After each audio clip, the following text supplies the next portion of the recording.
வணக்கம் நண்பர்களே, எல்லாரும் எப்படி இருக்கீங்க?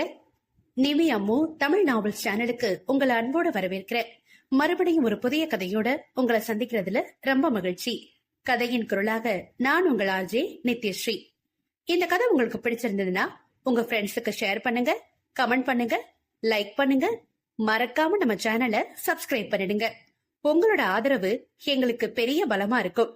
சரிங்க, வாங்க கதைக்குள்ள போலாமா? வன்மை 94. சைத்து தன்னுடைய வலிகளை பல்லை கடித்து பொறுத்து கொண்டாள். தன்னவன் கெஞ்சுவது பிடிக்காமல் எதிரிகளுக்கு சிம்ம சொப்பனமாக சிங்கமாக இருப்பவன் இப்போது 2 ராட்சசிகளிடம் கெஞ்சுவது பிடிக்கவில்லை. அவளால் ஜீரணிக்க முடியவில்லை. மாமா, எனக்கு என்ன நீங்க கெஞ்சாதீங்க என்று படுத்தபடியே தன் சக்தி மொத்தத்தையும் ஒன்று திரட்டி கூறியவளை கண்டு ராவணன் கண்ணிலிருந்து கண்ணீர் அருவியாக வழிந்தது. ஹே அமுதா, அங்க பாரு, உன் மாமா அழுறான். அவன் இரும்பு துரும்பு, அழமாட்டான் கதறமாட்டான்னு கதவிட்ட அங்க பாரு, கைய கால உதறி உன் மாமன் சத்த போட்டு கதறத பார்க்கவே சந்தோஷமா இருக்கு.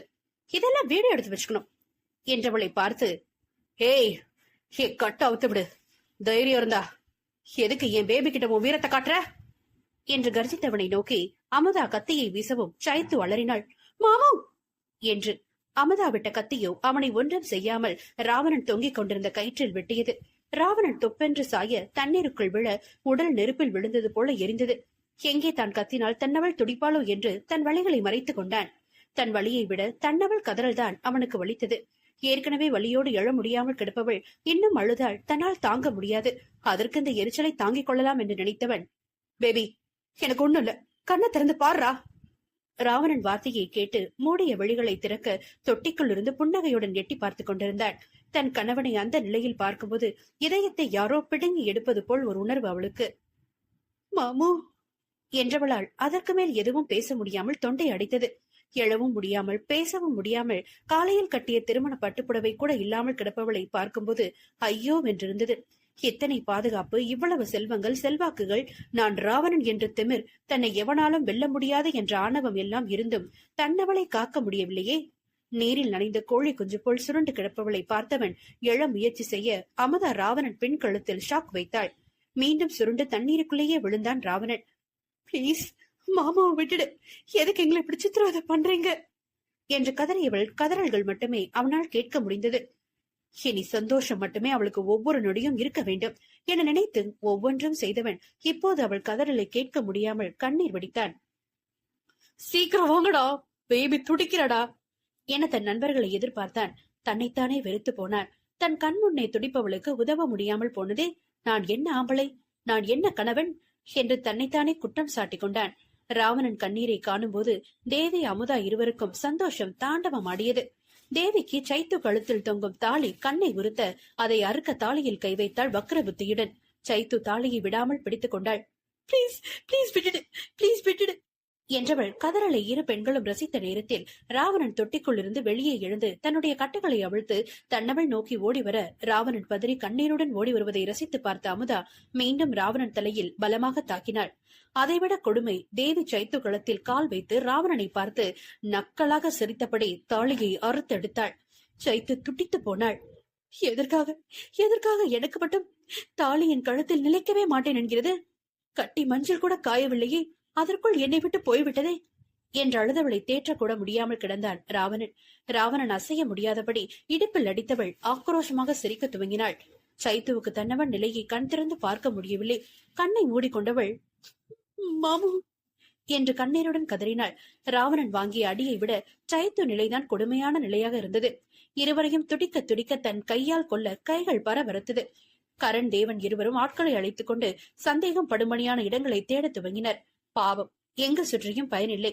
நேரம் ஆக ஆக கரனுக்கு பயம் தோன்றி ஆட்டி படைத்தது. ராவணன் மட்டுமென்றால் ரொம்ப சாதாரணமாக சமாளித்து விடுவான். ராவணனின் பலம் பலவீனம் இரண்டுமே சைத்துவாக இருக்கும் பொழுது அவளை காயப்படுத்துவார்களோ என்று துடித்து போனான். தன் தங்கையை பற்றி யோசித்துக் கொண்டிருக்கும் போது கரண் போன் ஒலித்தது. முதலில் ஆழ்ந்த சிந்தனையில் கவனிக்காமல் போக அடுத்த முறையும் ஒலித்தது. அருகில் இருந்த டிரைவர் அழைத்து, சார் உங்களுக்கு போன் சார் என்றதும் போனில் மின்னிய நம்பரை பார்த்தான் கம்பெனி மேனேஜர். அட்டன் பண்ணி காதில் வைத்தவன் பேசும் முன்பே பேச துவங்கிவிட்டார். சார் சார் எங்க இருக்கீங்க? நம்ம கம்பெனியில ராவண உலகத்துக்கு வாங்க சார். உள்ள சார கட்டி போட்டு வச்சிருக்காங்க மேடம். சுருண்டு கீழே கிடக்குறாங்க சார் என்றதும் கரண் துள்ளி எழுந்து நேராக அமர்ந்தவன், உங்களுக்கு நல்லா தெரியுமா அது ராவணோட சைத்துவன் தானா என்று பேசியபடி வண்டியை திருப்ப சொன்னவன் தேவாவுக்கு தகவல் சொல்லிவிட்டு மேனேஜர் கிட்ட பேச்சை தொடர்ந்தான். கரண் சார், நம்ம கம்பெனிக்கு இன்னைக்கு லீவ் விட்டு இருந்தாலும் வாட்ச்மேன் ஒருவரை வந்து பாத்துருக்காரு. அப்ப ஏதோ கார் உள்ள போறத பார்த்துட்டு யாருக்காவது வேலை இருக்கா சார்னு கேட்டு போன் பண்ணாரு. நான் இல்லன்னு சொன்னதும் ஒரு கார் உள்ள வந்துட்டு வெளியே போகுது சார்னு சொன்னாரு. அதுக்கப்புறம் தான் எனக்கு சந்தேகம் வந்து கிளம்பி வந்தேன். ஆபீஸ் மூடிதான் இருந்தது. ஒன்னும் சந்தேகப்படுற மாதிரி இல்ல சார். அதனால திரும்பி கிளம்ப நினைக்கும் போதுதான் ஏதோ சத்தம் கேட்டது. ஓடி ஆபீஸ் திறக்க ட்ரை பண்ணேன். பட் முடியல சார். கம்பெனி பின்புறம் உனக்கு கண்ணாடி விளக்கி பார்க்க முடியும். அங்க சாயம் போற தண்ணி தொட்டில ராவணன் சார கட்டி தொங்க விட்டுருக்காங்க. மேடம் கீழே படுத்திருக்காங்க. எனக்கு தெரிஞ்சு அவங்கதான் கத்தி இருக்கணும். நீ சீக்கிரம் வாங்க சார், பிளீஸ் சார். மேனேஜர், நீங்க அங்கே இருங்க. நாங்க அங்கதான் வந்துட்டு இருக்கோம். உள்ள வேற யாராவது இருக்காங்களா என்ற கரணின் கேள்விக்கு, அது தெரியல சார். எனக்கு ராவணன் சார் அப்படி ஒரு நிலைமையில பார்த்ததும் ஓடி வந்து உங்களுக்கு போன் பண்ணேன். கரண் சார், நான் உள்ள போவா? கரண் உடனே பதறி, இல்ல வேண்டாம், நாங்க வந்துடுறோம் என்றவன் அங்கேயே காத்திருக்க சொல்லிவிட்டு வண்டியை வேகமாக ஓட்டச் சொன்னான். தேவனும் தகவல் வந்ததும் காரை ராவணன் உலகத்தை நோக்கி திருப்பி விட்டான். இன்னைக்கு அந்த பொண்ணு சாவு கொடூரமா இருக்கணும் என்று நினைத்தபடி இருவரும் ராவணன் உலகத்தை நோக்கி சென்று கொண்டிருந்தனர். வீட்டில் பெண்கள் அனைவரும் பூஜை அறையே உலகமாக நினைத்து கண்ணீருடன் கடவுளிடம் வேண்டிக் கொண்டிருந்தனர். ஆண்டவா, இன்னைக்குதான் என் பேர சந்தோஷமா சிரிச்சா. அது பிடிக்கலையா உங்களுக்கு? காலையில இருந்து 2 பேரும் எவ்வளவு சந்தோஷமா இருந்தாங்க. அந்த சந்தோஷத்தை கொஞ்ச நேரம் கூட நிலைக்கவில்லையே. அவங்க என்ன தப்பு பண்ணாங்கன்னு இப்படி ஒரு தண்டனை என்று கடவுளிடம் வாய்விட்டு அழுது கேட்டுக் கொண்டிருந்தார் குணவதி. ராவணன் சைத்துவின் அருகில் எப்படியாவது போய்விட வேண்டும் என்று தன் உடல் வலியையும் ரத்தத்தையும் கண்டுகொள்ளாது நகர துவங்கினான். அவளின் வேதனையை பார்க்கும் போதே உயிரே போய்விடும் போல. அவள் இதே வலியோடு இன்னும் கொஞ்ச நேரம் இருந்தாலும் என்னை விட்டு போய்விடுவாள். அதற்காகவா இவ்வளவு கஷ்டம்? தன் அவளுடன் வாழவே இத்தனை காலம் காத்திருந்தேனே. அவள் காதலில் அணுவாக கரையவே ஆசை கொண்டேன். இன்றைய இரவில் அவளை தூங்கவிடக் கூடாது என்று கண்ட கனவுகள் எத்தனை வாழ்நாள் முழுவதும் அவளின் சிரித்த முகத்தை மட்டுமே பார்க்க வேண்டும் என்ற ஆசையில் ஒவ்வொன்றாக பார்த்து பார்த்து செய்தேனே. என்னவள் படும் துன்பங்களை காணும் போது குருடனாக மாறக்கூடாதா என மனம் துடித்தது ராவணனுக்கு. ஒவ்வொரு நொடியும் மாமு மாமு என்று கதறிக் கொண்டிருப்பவளை எப்படி தன்னுள் பொறித்துக் கொள்வது என்று தெரியாமல் துடித்தான் ராவணன்.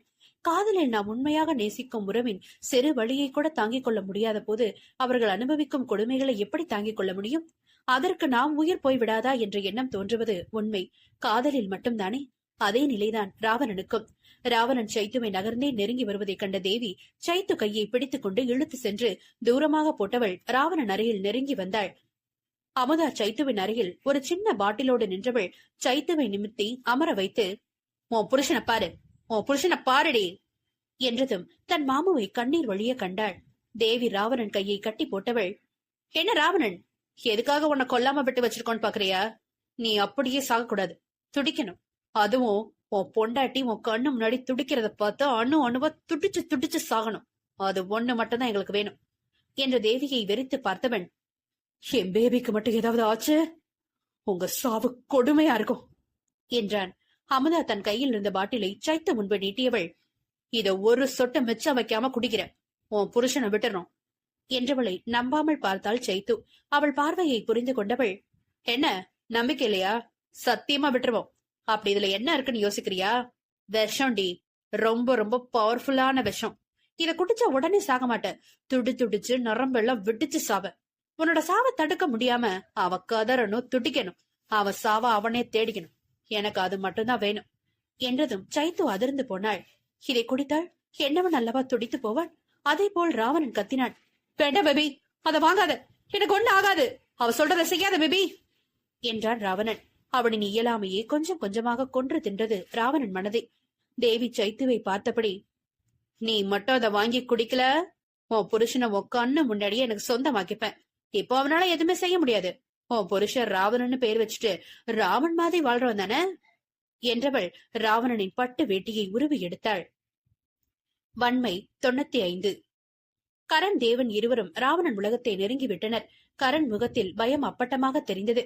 இருவரையும் கடத்தியவர்களை கண்டம் துண்டமாக வெட்டி கொள்ள வெறியோடு வந்து கொண்டிருந்தனர். தன் மாமுவின் வேட்டையை அவிழ்த்ததும் சைத்து கதறினாள், வேண்டாம் வேண்டாம் தேவி, தயவு செஞ்சு அதை மட்டும் செய்யாத, அதுக்கு எங்க 2 பேரையும் கொன்னுடு என்றவளின் கதறல் கண்ணீர் எதையும் கண்டு கொள்ளாமல் ராவணனை பார்க்க அவனோ விழிகள் சிவக்க உடல் விரைக்க தேவியைத்தான் பார்த்து கொண்டிருந்தாள். தேவியோ ஏமாந்து போனாள். முதல் முறை வேட்டி கட்டுவதால் எங்கு அவிழ்ந்து விடுமோ என்ற பயத்தில் முட்டி வரை உள்ள கால் சட்டை வெள்ளை நிறத்தில் போட்டிருந்ததால் தேவி கடுப்பாகிவிட்டாள். அதிலும் கை வைக்க போனவளை சைத்துவின் வார்த்தைகள் தடுத்தது. நீங்க சொன்னது நான் செய்றேன், நீங்க சொன்னதை நான் செய்யறேன், மாமாவை விட்டுடு என்றவள் அமுதா கையில் இருந்த விஷத்தை கையில் வாங்கிக் கொண்டாள். ராவணன் துடித்தான்.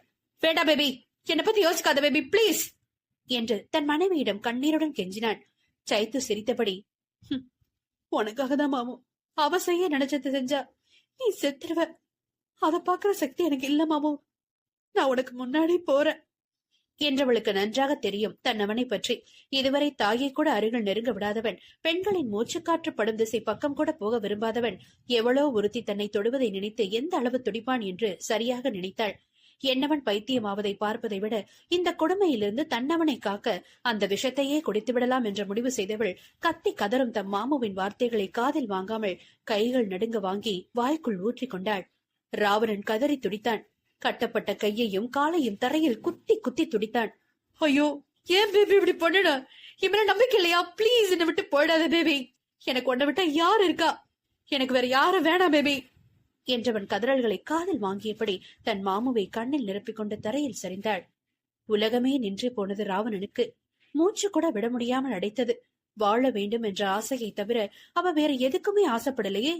பேபி என்று பெருங்குள்ளெடுத்து கத்தினான்.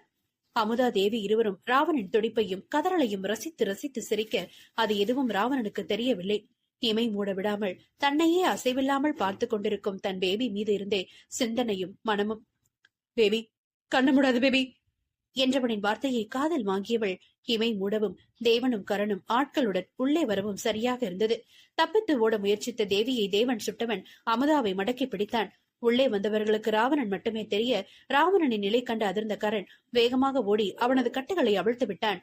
சைத்துவங்க என்ற கேள்வியுடன் ராவணன் மூச்சு இதுதான் இறுதியாக இருக்குமோ என்றபடி அமரக்கூட உடலில் வலு இல்லாத நிலையிலும் தனக்கு தன் பேபியுடன் வாழ மீண்டும் ஒரு வாய்ப்பு கிடைக்காதா என்ற ஏக்கமே ராவணனை எழ வைத்தது. தனக்காக சாவை கூட சாதாரணமாக ஏற்றுக்கொண்ட தன் அவளின் காதலே அவனை மூச்சு விட வைத்தது. உடலில் ரத்தம் வழிய தள்ளாடியபடி பேபியை நோக்கி ஓடியவன் கரண் வேகமாக போய் கார் எடு என்றான். தன் மனைவியை கையில் பூ போல் ஏந்தி கொண்டான். கரணும் தேவனும் சைத்துவின் நிலை கண்டு பயந்தவர்கள் அழுதே விட்டனர். கரண் தூக்க ஓட அதற்கு முன்பே ராவணன் கையில் ஏந்தி கொண்டு வாசலை நோக்கி ஓடினான். அதற்குள் கரண் காரை ஸ்டார்ட் பண்ணி கதவை திறந்து விட்டதும் ராவணன் தன்னவளை சீட்டில் கிடத்தி அமர்ந்து கொண்டவன் அவளை அள்ளி தன் நெஞ்சோடு அணைத்துக் கொண்டான்.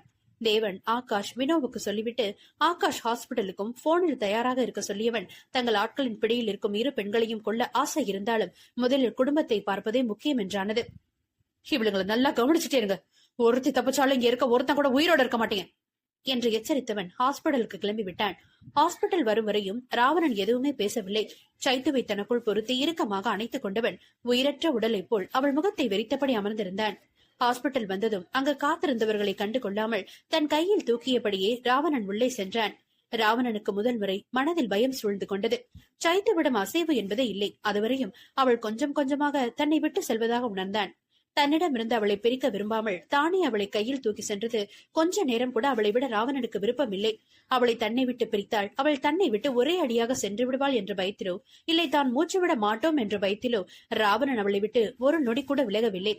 ஆகாஷ் கூறிய இடத்தில் படுக்க வைத்தவன் அப்போதும் சைத்து கையை விடாமல் பிடித்தபடி அவள் முகத்தையே பார்த்து கொண்டிருந்தான். ஆகாஷ் வினோ இருவருக்கும் தன்னை மீறி வழிந்த கண்ணீரை துடைத்துவிட்டு சைத்துவுக்கு உடையை மாற்றிவிட்டாள் வினோ. ஆகாஷ் அதற்குள் வேறு டாக்டரை அழைத்து வந்தவன் தன் தம்பியின் நிலை கண்டு துடித்து போனான். 30 வயதுக்கு மேல் ஆகியும் எதற்காகவும் அழாதவன், உடைந்து போகாதவன் தன் மனைவிக்காக அழுகிறான். கண்ணம் தாண்டி கண்ணீர் வழிந்து கொண்டிருந்தது. அதை துடைக்க கூட சுயநினைவில்லை ராவணனுக்கு.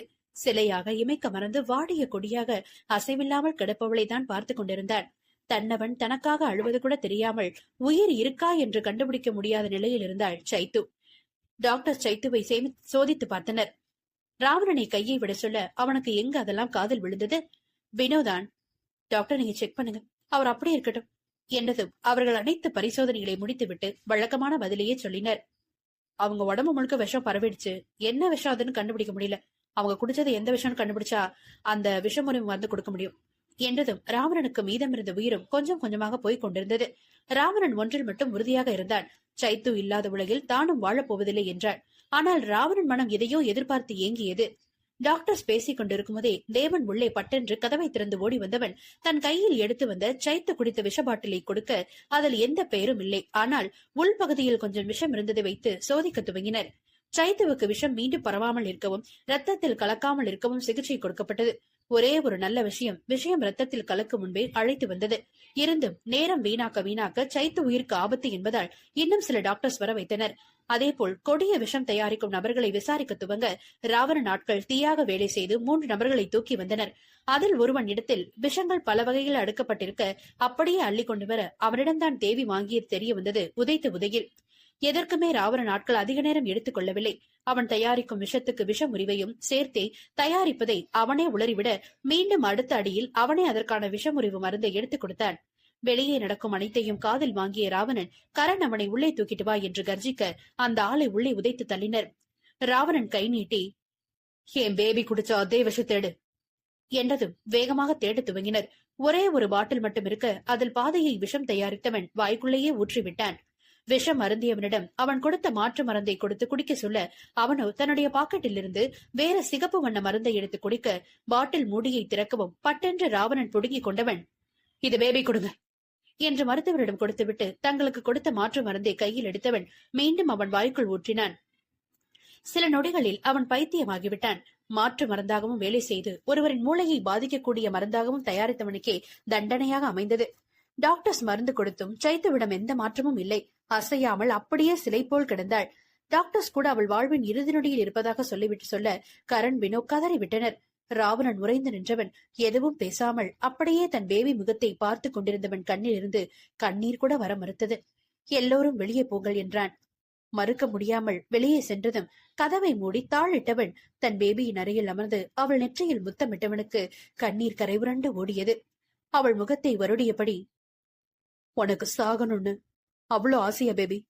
சொல்லு, நானும் உன் கூடவே வரேன். எனக்கு நீ மட்டும்தான் பேபி, உறவு, உலகம், உயிர் எல்லாமே. எனக்கு சாக போறதுல எந்த வருத்தமும் இல்ல. ஆனா எதுக்கு சாகணும்? வாழணும் பேபி, நம்ம கட்டாயம் வாழ்ந்தே ஆகணும் என்னும்போது ராவணன் குரல் உடைந்து போனது. எனக்கு அழ தெரியணும் இப்பதான் பேபி தெரியும். எனக்கு சிரிக்க தெரியும்னு ஒன்னாலதான் தெரியும். என்னால கோபத்தை கட்டுப்படுத்த முடியும்னு ஒன்னாலதான் தெரியும். இப்படி எல்லாமே ஒன்னாலன்னு நீயே என்னோட எல்லாமுமா மாறி போயிட்ட. உண்மையை சொல்லணும்னா அந்த விஷயம் கூட எனக்கு இப்பதான் தெரியும். வாழ்க்கையில உனக்காக எதுவுமே பண்ணாதப்பவே எனக்காக வாழ்ந்தவனி. இப்ப உனக்காக மட்டும் வாழும்போது என்னை விட்டு போறியா? நீ எங்க போறியோ அங்க நானும் வருவேன் பேபி. எங்கேயோ எனக்கு உன் கூட வாழணும். இப்பவும் எனக்கு தாலி பத்தில ஒண்ணு புரியல. அது உன் கழுத்துல இருந்தாலும் இல்லைனாலும் நீதான் என் பொண்டாட்டி. என்னை பிடிக்கலனா என்னை விட்டு போ. என்னை பிடிக்கும், என்னை விரும்புறது உண்மைனா என்கிட்டயே திரும்ப வந்துரு. ஆனா நீ எங்க போறியோ அங்க கட்டாயம் உனக்கு முன்னால் நான் இருப்பேன் பேபி. நீ இருக்க இடம் தான் நான் வாழ தகுதியான இடம் என்றவன், உன்கிட்ட ஒரு விஷயத்தை இது வரைக்கும் சொல்லவே இல்லை பேபி. இப்ப சொல்ற. I love you baby, I love you. இப்பவும் நீ சுயநினைவு இல்லாத போது சொல்றேன். நான் திரும்ப வரும்போது நீ கண்ணை திறந்திருந்தா உன் மாமமும் உயிரோட இருப்பேன் என்றவன் அங்கிருந்து திரும்பி பார்க்காமல் வெளியேறினான். வன்மை 96. ராவணன் கண்ணீரை துடைத்தபடி வெளியே வந்தவனை கண்டதும் எல்லோரும் கேள்வியாக பார்க்க, ஏ பேபி திரும்ப வருவா, அப்படி வரலன்னா நான் வர்க்க இடத்துக்கு போயிடுவேன். அதுக்கு முன்னாடி எனக்கு முடிக்க வேண்டிய கணக்கு இருக்கு என்றவன் வேகமாக நடக்க தொடங்கினான். ராவணன் சொன்ன ஒவ்வொரு வார்த்தையும் சைத்து காதுகளில் ஒலித்துக் கொண்டே இருந்தது. அவள் உடல் முழுவதும் ராவணன் கூறிய ஐ லவ் யூ பேபி என்ற வார்த்தை பரவி பரவசப்படுத்த அவள் இறந்த உணர்வுகளுக்கு உயிர் கொடுத்தது. தன்னை உருகி உருகி காதலிக்க ஒருத்தன் இருக்கும்போது சாக அவள் என்ன முட்டாளா?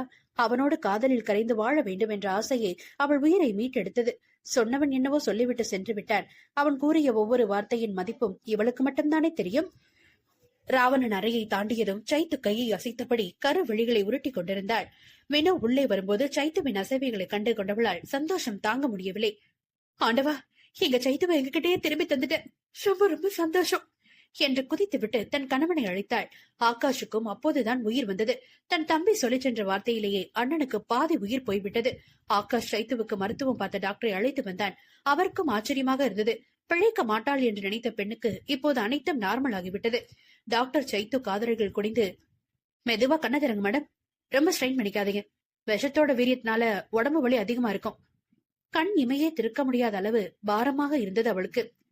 கொஞ்சம் மெதுவா திறங்க மேடம் என்று டாக்டர் பொறுமையாக எடுத்து சொல்லிக் கொண்டிருக்க சைத்து காதுகள் தன் மாமுவின் வார்த்தையை தேடிக் கொண்டிருந்தது. தன்னவன் குரல் காதில் எட்டாததால் இமை மூடியபடியே மெதுவாக உச்சரித்தாள், மாமு மாமு என்று டாக்டருக்கு புரியாமல் போகலாம். வினோவுக்கும் ஆகாஷுக்கும் புரிந்து போனது சைத்து ராவணனை தேடுவதை.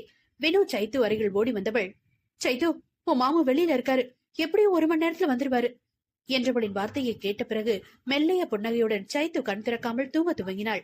டாக்டர் அவள் கண் விழிக்காமல் இருக்கவும் அவளை மீண்டும் ஜெர்க் செய்தவர், அவள் ஆரோக்கியமாக இருப்பதும் தூங்குவதையும் கண்டவர் சிரித்தபடி, இவங்க கணவர் வராம கண் திறக்க மாட்டாங்க போல, தூங்கிட்டாங்க. ரொம்ப வித்தியாசமான ஜோடி, உண்மையாவே கொடுத்து வச்ச ஜோடியும் என்றவர் ஆகாஷிடம் கை குலுக்கி, நான் வந்த வேலை முடிஞ்சு போச்சு என்றவர் கிளம்பி போனார். வினு சைத்து தூங்குவதை பார்க்கவள் நகராமல் அவள் அருகிலேயே அமர்ந்து கொண்டாள். ஆகாஷ் வீட்டில் உள்ளவர்களும் தகவல் சொன்னான். தேவன் போன் வந்ததும் யாரும் ஹாஸ்பிட்டலுக்கு வரக்கூடாது என்று கூறிவிட்டுதான் வந்தான். யாரும் பூஜை அறையை விட்டு எழாமல் இருப்பதால் அவர்களுக்கு தகவல் சொன்னான். ராவணன் கோபமாக கிளம்பியவன் கார் நின்றது ராவணன் உலகத்தில்தான். கொஞ்ச நாட்களாக தன் அவளுடன் காதலில் சிக்கி இருந்ததால் வன்மையை மறந்திருந்தான். இப்போது மொத்த வன்மையையும் குத்தகைக்கு எடுத்தது போல வெறி கொண்ட சிங்கமாக உள்ளே நுழைந்தான். ராவணன் வருவரை இருவரையும் பல சித்திரவதைகளை செய்து துட்டிக்க வைத்திருந்தனர் ராவண நாட்கள். தேவன் கரண் இருவரும் ஆளுக்கு ஒரு நாற்காலியில் சாய்ந்தமர்ந்து ராவணனின் ருத்ர தாண்டவத்தை பார்க்க தயாராகிவிட்டனர். தேவி தேவன் சுட்டதால் கையில் குண்டடிப்பட்டு அசைக்க முடியாமல் கிடந்தாள். அமுதா ராவணன் எங்கு தொங்கிக் கொண்டிருந்தானோ அதே இடத்தில் அதே நிலையில் தொங்கிக் கொண்டிருந்தாள். முதலில் தேவி அருகில் சென்றவன் கைக்கு கையுறை மாட்டிக்கொண்டு கன்னத்தில் வெறி கொண்டு மாறி மாறி அறைந்தான். தன்னுடைய முழு பலத்தையும் பயன்படுத்தி அறைந்ததில் தேவி கன்னம் வன்போல் வீங்கி காது கேட்காது போனது. உதடு கிழிந்து ரத்தம் வழிந்தது. ராவணன் முதல் அறைக்கை வழிதாங்க முடியாமல் கதறினாள். ராவணனுக்கு போதவில்லை. கண்ணு முன்னாடியே குழந்தை போல இருந்த என் பொண்டாட்டி அடிக்கிறல்ல என்றவன் குண்டடிப்பட்டு ரத்தம் வழிந்த கையை முறித்து விட்டான். ஐயோமா என்ற தேவையின் கதறலை தவிர வேறு எதுவும் கேட்கவில்லை. ராவணா, வலிக்குது, விட்டுடு விட்டுடு என பெருங்குழத்து அழுதவளின் அழுகை எப்படி அவனை அசிக்கும்? தன் மனைவியின் கண்ணீரும் கதறலும் அழுகையும் இன்னும் கண் முன்பு படம் போல் அல்லவா ஓடி அவனை துடிக்க வைக்கிறது. அப்படி இருக்கும்போது வேறு யாருடைய கண்ணீரும் ராவணனை அசைத்து பார்க்காது. இரண்டு ராட்சசிகளும் சேர்ந்து ராவணனுக்குள் தூங்கிக் கொண்டிருந்த மிருகத்தை அல்லவா தட்டி எழுப்பி விட்டனர். இப்போது வெறி கொண்ட சிங்கமாக நிற்கிறான். ஒரு கையை மட்டும் விட்டு வைத்தவன் தன்னவள் கழுத்தில் வைத்த கால் இல்லாமல் போனது தேவிக்கு ராவணன் ஊற்றிய ஆசிடில். முட்டிக்கு கீழ்ப்பகுதியில் ராவணன் ஒரு ஆசிட் பாட்டில் முழுவதையும் ஊற்றி, இதெல்லாம் ஆரம்பதான் என்றவன் தரையில் உருண்டு பிறண்டு கதறிக் கொண்டிருக்கும் தேவியை பார்த்து கொண்டு நின்றவன் அவள் வயிற்றில் தன் இரும்பு கால் கொண்டு 2 உதை உதைக்க கத்தக்கூட தெம்பில்லாமல் வழக்கிக் கொண்டு சென்று சுவற்றில் மோதி கிடந்தாள். உடை முழுவதும் ரத்தமானதோடு இல்லாமல் கால் வழியாக ரத்தம் வெளியேறுது. இவளை தூக்கி தொங்க விடுங்க என்றவன் அடுத்ததாக அமுதா அருகில் சென்றான். தேவியை துடிக்க வைத்ததிலேயே அரண்டு போனவள் கெஞ்ச துவங்கினாள். மாமா, நான் அதுவும் பண்ணல, எல்லாமே தேவி பண்ணதான். நான் அவளுக்கு உதவி மட்டும் தான் செஞ்சேன். அதுவும் நீங்க வாழ்க்கைய நாசப்பட்டுங்கிற கோவத்துல என்ன விட்டுடுங்க மாமா, என்ன விட்டுடுங்க மாமா என்று கதற துவங்கினாள். நீ எதுக்காக என் துல்கரை கொன்ன? அவன் கொன்னதுனாலதான் அந்த தேவி கூட சேர்ந்தேன். என் துள்ளு என் உயிர் மாமா, அவனை நீ துடிக்க கொண்டு இருக்கல என்றதும் கரண் தேவன் இருவரும் அதிர்ந்தனர். எங்களுக்கு தெரியாம இதெப்ப பண்ணா என்று இருவரும் ராவணனை பார்க்க, அவனோ, உனக்கெல்லாம் நான் பதில் சொல்ல வேண்டிய அவசியம் கிடையாது என்பது போல அவளை கட்டி இருந்த ரோப்பில் கை வைத்தபடி ஒரு பாட்டிலை திறந்து நீரில் ஊற்றினான். அதன் பின்பு அமுதாவை அதில் இறக்கிவிட்டு மேலே தூக்க கத்தி கதறினாள். ராவணன் எப்படி தொங்கிய நிலையில் துடித்தாளோ அதே போல் துடித்துக் கொண்டிருந்தாள் அமுதா. பேசக்கூட முடியவில்லை. உடல் தீயாக எரிந்தது. கண் திறக்கவே முடியவில்லை. அவளால் உடல் எரிச்சலை விட அரிக்க துவங்கியது. கொஞ்சம் கொஞ்சமாக சொரிய கூட முடியாமல் திண்டாடி கொண்டிருந்தாள். அமுதா வாய் திறந்து பேசவும் முடியாமல் முனகியபடி ஆடிக்கொண்டிருந்தாள் அந்தரத்தில். ராவணன் பாட்டிலில் இருந்து திறந்து ஊற்றியது அரிப்பு மருந்து. அது உடல் எரிச்சலையும் கொடுக்கக்கூடியது. தேவிக்காக பேசாவது விட்டான். இவளுக்கோ பேச முடியாதபடி செய்து விட்டான். மீண்டும் மீண்டும் அவளை தொட்டிக்குள் இறக்கி இறக்கி எடுத்தவன் கட்டை வெட்டிவிட தண்ணீருக்குள் விழுந்து விட்டாள். ராவண நாட்கள் தூக்கி வெளியே வீச தேவி அருகில் விழுந்தாள். தேவிக்கு காலில் ஆசிட் ஊற்றியவன் அமுதாவுக்கு வாய்க்குள் ஊற்றிவிட்டான். ஒரு மிடர் அதற்கே துடித்துக் கொண்டிருந்தாள். அமுதாவின் பின்முதுகிலிருந்து இரும்பு கம்பியை குத்தி முன்பக்கமாக இழுத்து கண்கள் சிவக்க இருவரையும் கண்டான். கோபம் தீரவில்லை. கொஞ்ச நேரத்தில் இருவரும் சாகப் போவது உறுதி. அந்த சாவு கூட நிம்மதியாக இருக்கக்கூடாது என்று நினைத்தவன் விஷம் தயாரித்தவனுக்கு கொடுத்த விஷம் போக மீதம் இருந்ததை பத்திரமாக எடுத்து வந்தவன் தேவிக்கு கொஞ்சமும் அமுதாவுக்கு கொஞ்சமும் கொடுக்க, இருவரும் சொன்னது போலவே நரம்புகள் வெடித்து கண் வழி பிதுங்கி ரத்தம் வழிய வழிய வாய் மூக்கு வழியாக ரத்தம் ஊத்த ஆங்காங்கே உடலில் பல இடங்கள் வெடித்து தோல் கிழிந்து கொடூரமாக இறந்து போனார்கள். அவர்களின் சாவை கண்டதும் ராவணன் கூட ஆடி போனான். கரணும் தேவனும் வர கொஞ்ச நேரம் ஆகியிருந்தால் கூட, என் பேபியோட நிலையும் இதான? அவள் முழு பாட்டிலையும் எனக்காக குடித்தாளே. நினைக்கும் போதே உடல் நடுங்கியது ராவணனுக்கு. தேவனும் கரணுமே அதைத்தான் நினைத்து பார்த்தனர். இருவருக்கும் இந்த சாவு தேவைதான் என்று நினைக்க அப்போது மாத்திரம் அடங்காத ராவணன் பெரிய இரும்பு கம்பியை எடுத்து இருவர் உடலையும் சிதைத்தான். குடல் வெளியே வந்து விழும் அளவு தாக்கியவன் வெறி அடங்காமல், இந்த பணங்களை குடல் இறக்கிடுங்கடா, சுறா ஏதாவது சாப்பிடட்டும் என்றவன் மேல் தளத்தில் உள்ள வீட்டிற்கு சென்றான். தன் உடல் முழுவதும் இரத்த களரியாக இருப்பதால் அவசரம் அவசரமாக குளித்து முடித்து ஏதோ ஒரு சட்டையை மாட்டிக்கொண்டு வேகமாக ஓடினான் தன் பேபியை பார்க்க, அவளின் குழந்தை சிரிப்பை ரசிக்க. ஆகாஷ் கரனுக்கு போன் செய்து சைத்துவுக்கு உணர்வுகள் திரும்பி நார்மல் ஆனதை கூறும்போது ராவணனும் கேட்டுக்கொண்டேதான் தேவியை துடிக்க வைத்தது. கரண் ஆகாஷ் போன் செய்ததும் ஸ்பீக்கரில் போட்டுதான் கேட்டான். அப்போதே ஓட பரபரத்த கால்களை அடக்கி வைத்தான். இருவரையும் கொல்லாமல் நகரக்கூடாது என்று. இருவரையும் கொன்ற பிறகும் ராவணனுக்கு மனம் தெரியவில்லை. இரத்த கரையுடன் பேபி முன்னால் போக விருப்பமில்லை. ராவணன் அதன் உடையை மாற்றிவிட்டு போனான். இனி அவள் வாழ்வில் துன்பம் என்பதே இருக்கக்கூடாது. தன்னை நெருங்க நினைக்கும் எதிரியை நெருங்கும் முன்பே அழித்து விட வேண்டும். இனி ஒவ்வொரு நொடியும் அமைதியான மகிழ்வான வாழ்வை மட்டுமே அவளுக்கு கொடுக்க வேண்டும் என்று முடிவு செய்தவன் அவளின் மாமு என்னும் அழைப்புக்காக தவம் கிடந்தான். கரண் தேவன் இருவரும் ராவணன் சொன்னதை செய்து கொண்டிருக்க ராவணனின் குடும்பம் முழுவதும் ராவணனுக்கு முன்பே ஹாஸ்பிட்டலில் குவிந்து விட்டது. அதிதி சைத்துவை விட்டு நகரமாட்டேன் என்று அடம் பிடித்தபடி சைத்துவின் கழுத்தை கட்டிக்கொண்டு அருகிலேயே படுத்துக் கொண்டாள். ஒவ்வொருவராக தூங்கும் சைத்துவை பார்த்துவிட்டு வர ராவணன் அறக்க பறக்க ஓடி வந்தவன் கதவை பிடித்தபடி பார்த்தது தூங்கும் சைத்துவை அணைத்துக் கொண்டு அழும் அதிதியைத்தான். வன்மை 97. அறக்க பறக்க தன்னுடைய ராவணன் என்னும் கர்வத்தை விட்டு சைத்துவின் மாமுவாக ஓடி வந்தவனை எல்லோரும் விழிவிரித்து ஆனந்தமாக பார்த்தனர். கழுத்தை கட்டிக்கொண்டு அழும் அதிதியை தலையை வருடி விட்டவன் குழந்தை எழுந்து மாமா என்று சத்தமாக அழைக்கும் முன்பு குழந்தை வாகியை அடைத்தவன் வெளியே தூக்கி வந்து, உங்க அத்தைய மாமா பாத்துக்கிறேன், நீங்க ஐஸ்கிரீம் சாப்பிடுங்க என்று கூறி குழந்தையை மேனகா கையில் கொடுத்துவிட்டு ஆவலாக உள்ளே ஓடினான். ராவணனின் ஷூ சத்தத்திலும் அவனின் பிரத்யேகமான வாசனையிலும் தன் மாமாவை உணர்ந்த சைத்து வெளி திறக்கும் முன்பே சைத்து அருகில் அமர்ந்து அவளின் காதறையில் குடிந்தவன் உயிரை உருக்கும் குரலில் பேபி என்று அழைத்தான். சைத்து ராவணனின் பேபி என்ற அழைப்பிலேயே மெல்லமாக கண் திறந்தவள் தன் முகத்துக்கு நெருக்கமாக இருக்கும் ராவணனை மாமு என்ற கூவலுடன் கண்ணீர் வழி அணைத்துக் கொண்டாள். மீண்டும் பார்க்க மாட்டோம் என்று நினைத்த அவளின் மாமுவை கண்டதில் வார்த்தைகள் வரவில்லை. மாமு மாமு என்று சொல்லியபடி அவனை மேலும் மேலும் நெருக்கமாக அணைத்துக் கொண்டாள். அவனை மீண்டும் கண்டதில் புதிதாக பிறந்தது போல் ஒரு உணர்வு சைத்துவுக்கு.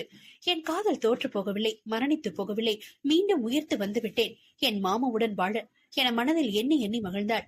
தன் பேபியின் நிலை அறிந்தவன் அவளை அலைக்காக தூக்கி தன் மடையில் அமர்த்திக் கொண்டு சைத்துவின் முகம் முழுவதும் முத்தமிட்டான். அவளின் கண்ணீரை தன் உதடுகளால் துடைத்து விட்டவன் அவள் கழுத்து முகம் என மாறி மாறி முத்தமிட்டு தன் துடிப்புக்கு மறந்திட்டான். மரண வேதனையை அல்லவா ராவணன் அனுபவித்தான். மரணம் கூட சாதாரணம், தன் உயிரானவள் துடித்ததை பார்த்தபோது என்பதை உணர்ந்து போனான். மீண்டும் வந்து விட்டாள். வாழ எனக்கு திரும்பவும் ஒரு சந்தர்ப்பத்தை கொடுத்து விட்டாள். போதும், இவள் மட்டும் போதும், எனக்கு வேற எதுவும் வேண்டாம், இவள் காதல் மட்டும் போதும், நான் வாழ போதும் என்று நினைத்தவன் சைத்துவுக்கு கொடுக்கும் முத்தத்தை மட்டும் நிறுத்தவே இல்லை. ராவணனின் முத்தத்தில் ஒரு துளி கூட காமம் இல்லை. அவனின் தவிப்பும் காதலும் மட்டும்தான் தெரிந்தது. சைத்து முகத்தை நிமிர்த்தி பார்க்க அவளும் ராவணனைத்தான் பார்த்து கொண்டிருந்தாள். அவன் கண்கள் கேட்ட தேவையை புரிந்து கொண்டவள் அவனை மயக்கும் குரலில் மாமு என அழைத்தாள். ராவணனுக்கு உடல் செல்லிட்டு போனது. இன்னொரு முறை பேபி என்று கேட்டவனின் கண்ணீர் சைத்துவின் கன்னத்தில் விழுந்தது. ராவணனின் கண்ணீரை கண்டு சைத்து துடித்தவள் அவன் கண்ணீரை துடைத்து மாமு மாமு மாமு என்று சொல்லிக் கொண்டே இருந்தாள். மாமு, இனி ஒரு முறை கூட நீங்க அழவே கூடாது. நான் உயிரோட இருக்க வரைக்கும் உங்க கண்ணீரை பார்க்கவே கூடாது. எப்பவும் என் மாமு கம்பீரமா வன்மையாவே இருக்கணும். அது மட்டும்தான் உங்களுக்கு அழுகு. எனக்காக நீங்க அழக்கூடாது மாமு என்றவள் வார்த்தையில் உடல் சிரித்து அடங்கியது ராவணனுக்கு. ராவணன் அவளின் மந்திர புன்னகையில் விழுந்தபடி, நான் அழக்கூடாதுன்னு நினைக்கிறல, அப்பனா என் பேபி என்ன அழ வைக்க கூடாது. எனக்கு அழகு கம்பீரமோ வன்மையோ இல்ல பேபி, உன் காதல் மட்டும்தான் என் அழகு. எனக்கு கர்வத்தையும் பெருமையும் கொடுக்கறது என் பேபி மட்டும்தான். நீ இல்லைன்னா நான் பியோஜ் ஜீரோ. எனக்கு என்னோட காதலோட ஆழத்தை கூட நீதான் உணர வச்ச பேபி. எனக்காக நீ சாகக்கூடாது, எனக்காக என் கூட வாழணும் என்றவன் வார்த்தையில் சர்க்கரையாக கரைந்து போனாள் சைத்து. இரவாகி விடவும் குடும்பத்தில் உள்ளவர்களை வீட்டுக்கு அனுப்பி வைத்தான் ராவணன். மீனாட்சி, கோசலை இருவரும் இரவு தங்கி பார்த்துக் கொள்வதாக கூறியதற்கு கூட மறுத்த ராவணன், என்னோட பொண்டாட்டிய பாத்துக்க எனக்கு தெரியும், நீ கிளம்புங்க என்று கழுத்தை பிடித்து தள்ளாத குறையாக அனைவரையும் துரத்தி விட்டான். அடுத்ததாக நர்ஸ் தான் பார்த்துக் கொள்வதாக வந்து நிற்க ராவணனின் அனல் பார்வையில் இரவுக்கு விடுமுறை சொல்லிவிட்டு ஓடிவிட்டாள். யாரும் தங்களை தொந்தரவு செய்யக்கூடாது என்பதால் அறையை உள்ளிருந்து லாக் செய்தவன் ஆகாஷுக்கு போன் செய்து, டாக்டர் ஏதாவது செக் பண்ணணும் வந்தேன்னா சொல்லு, கதவை திறந்து விடுறேன். தேவையில்லாம என்னையும் பேபி யாராவது தொந்தரவு செய்ய நினைச்சா காலையில இங்க ஒரு ஹாஸ்பிட்டல் இருந்த அடையாளமே இருக்காது. எப்படி வசதி என்ற ராவணனின் வார்த்தையை கேட்ட ஆகாஷ் அதிர்ந்து சைத்து அட்மிட் ஆகியிருக்கும் தளத்திற்கே யாரையுமே போகக்கூடாது என்று உத்தரவு போட்டுவிட்டு வீட்டிற்கு செல்லாமல் இரவு முழுவதும் மருத்துவமனையிலேயே தங்கிக் கொண்டான். ஒரு நொடியும் அவளை விட்டு பிரிய ராவணன் தயாராக இல்லை. யாரையும் நெருங்க விடவும் விரும்பவில்லை. அதனால் தானே அவளுடன் இருக்க வேண்டும் என்று முடிவு செய்து விட்டான். சைத்துவுக்கு கொஞ்ச நேரம் முழித்தே இருந்தது. இமைகளில் யாரோ கல்லை தூக்கி வைத்தது போல பாரமாக இருந்தது. இமை மூட நினைத்தாலும் அவளுக்கு ராவணனிடம் பேசிக் கொண்டிருக்கவும் அவனை பார்த்து கொண்டிருக்கவும் ஆசை. அதனால் இமை மூடாமல் இருந்தாள்.